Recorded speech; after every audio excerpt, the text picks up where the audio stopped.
In 1964, a U.S. Navy destroyer sailed through a cloud of sarin gas off the coast of Hawaii.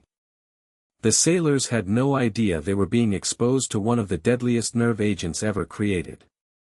They weren't wearing protective gear. They weren't warned. And they certainly weren't given a choice.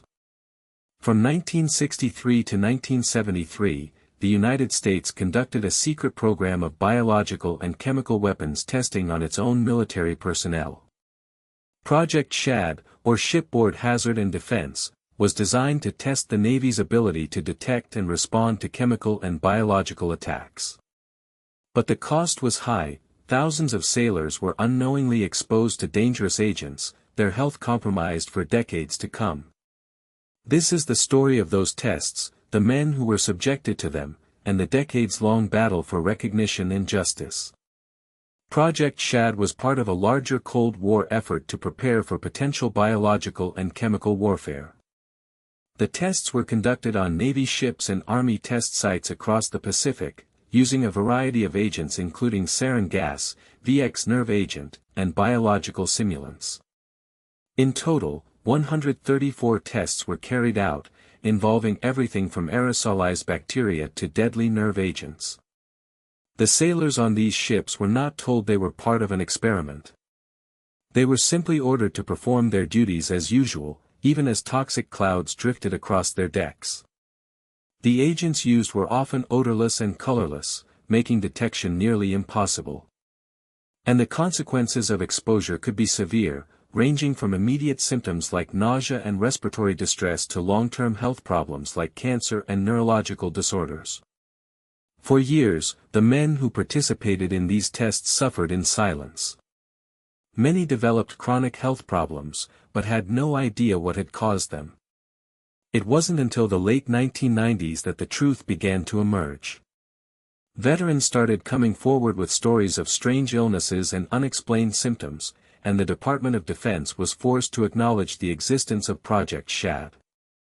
But even then, the government was slow to act. Many veterans were denied benefits and compensation, their claims dismissed as unrelated to their service. It wasn't until 2000 that the project was officially declassified, and even then, the full extent of the testing remained hidden. For the men who had been exposed, the battle for recognition and justice was far from over. The declassification of Project SHAD was a turning point, but it also raised new questions.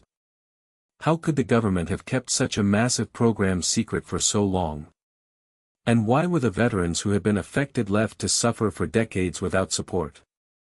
The answers lie in the culture of secrecy that pervaded the Cold War era, where national security was often used as a justification for withholding information from the public. But as more details emerged, it became clear that the real cost of Project SHAD was not just in the health of the veterans, but in the erosion of trust between the government and its citizens.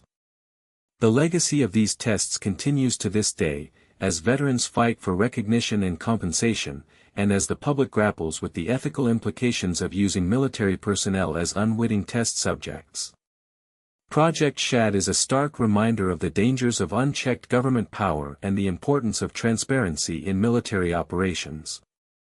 The thousands of sailors who were exposed to dangerous agents without their knowledge or consent paid a heavy price, and their stories serve as a cautionary tale for future generations.